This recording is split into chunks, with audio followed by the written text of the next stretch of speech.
question. Boiling water, what temperature? 212 degrees. We'll get rid of those organisms that are on those fruits and some of those tomatoes that we use for salsas. High pressure, 240 degree temperature. Much higher temperature, much longer duration of time.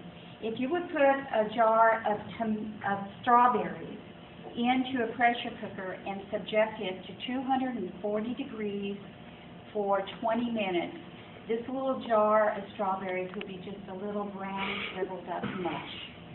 So therefore, it depends once again on the high acidic or the low acidic as to which choice of processing that you're going to do. Now, freezing is an excellent way of preserving food. I will tell you, freezing keeps the color. You notice that the green beans are a little pale in color. When you subject green beans to heat, the chlorophyll is destroyed by that heat.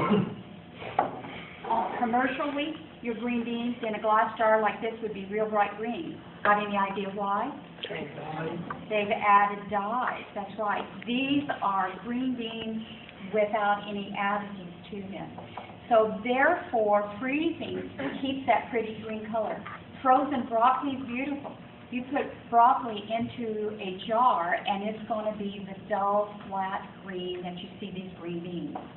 Drying is another method, and that was used by a lot of our pioneers, drying and storing meats particularly in cold storage. And drying is still very popular and is approved by USDA for a means of processing food. So I'm going to give you just the fundamentals. We'll talk about the canners. I want to show you some new equipment out there that makes our lives a little bit easier. But there are 5 rules of canning. Choose the right container.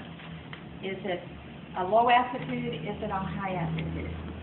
This is called a hot water bath. 212 degrees boiling water.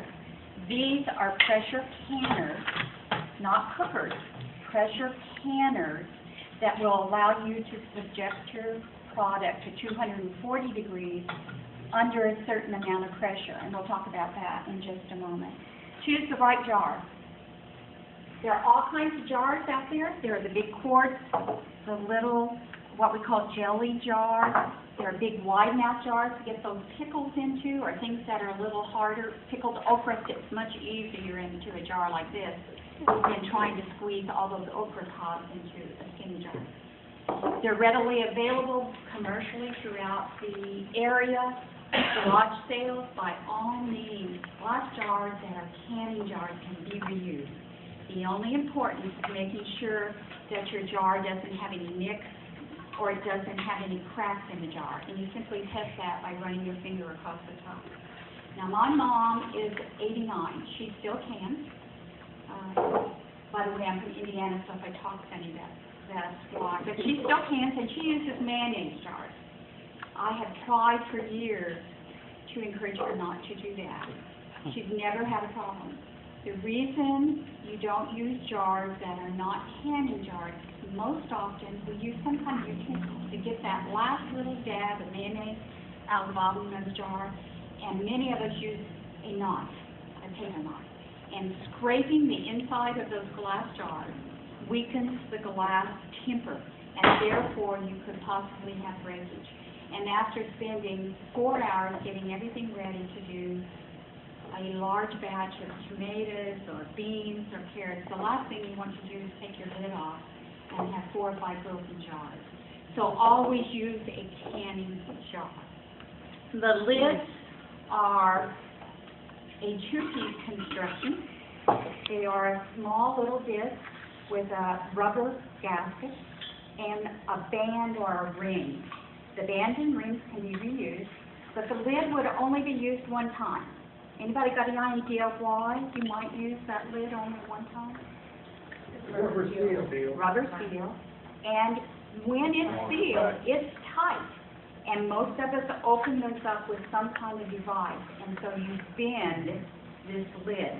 It can go back on the jar and go in the refrigerator for sanitary and keeping product out of the top of the jar, but you would not use it for reprocessing or making more jams or jellies or doing additional candy.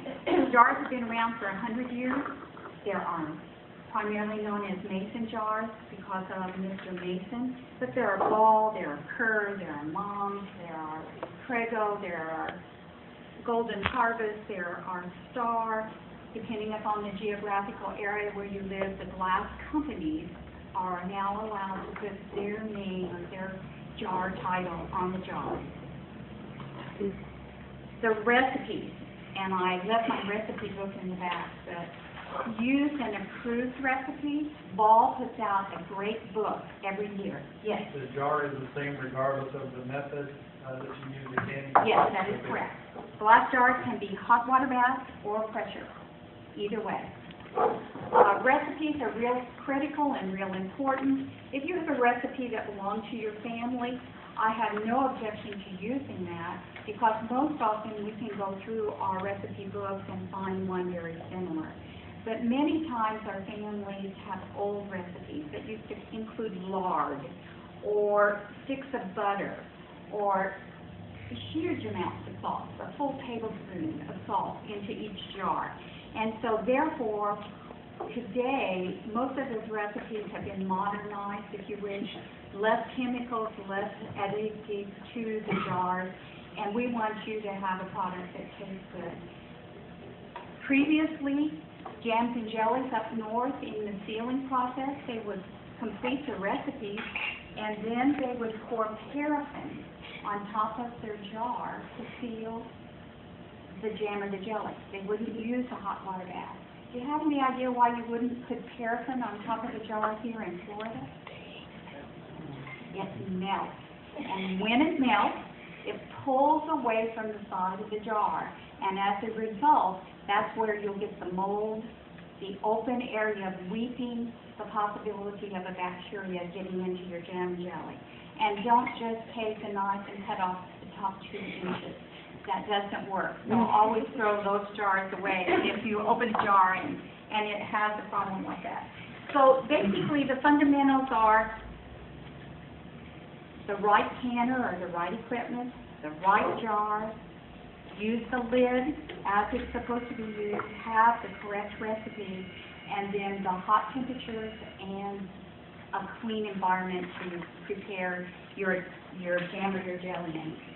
Now, the equipment looks a little overwhelming, but basically many of the items you see right here can be used with the pressure equipment as well. That's hot water bath, can be a big saucepan, doesn't have to be a galvanized pot.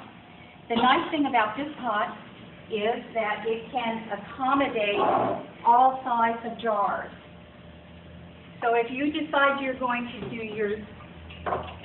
your apple butter or fresh tomatoes into a quart jar, it will fit in the pot and allow 2 inches of water to cover the jar. And the same thing with the smaller half-pint jar. They do make smaller canners, and that's entirely upon the size of your family and how much you want to use your canner. But a sauce pot will work as long as it's got a lid that you can put on. The nice things that are now available in kits, and this is called a little utensil kit, includes a jar lifter for lifting hot jars in and out of that hot boiling water or in and out of the pressure canner so that you don't burn your fingers. It also has a funnel to allow you to keep your kitchen a little less messy, and it will work on the regular size jars or the large now. Most of your recipes will designate, fill it to within 1 inch of the top. This is a little ruler that is marked with measurements a quarter, 3/4, a half, so that you can put that on the side of the jar and you're assured of getting your measurement correctly. And then to reverse it, to get air bubbles perhaps out of your green beans or your carrots or pickles, you simply reverse the plastic device.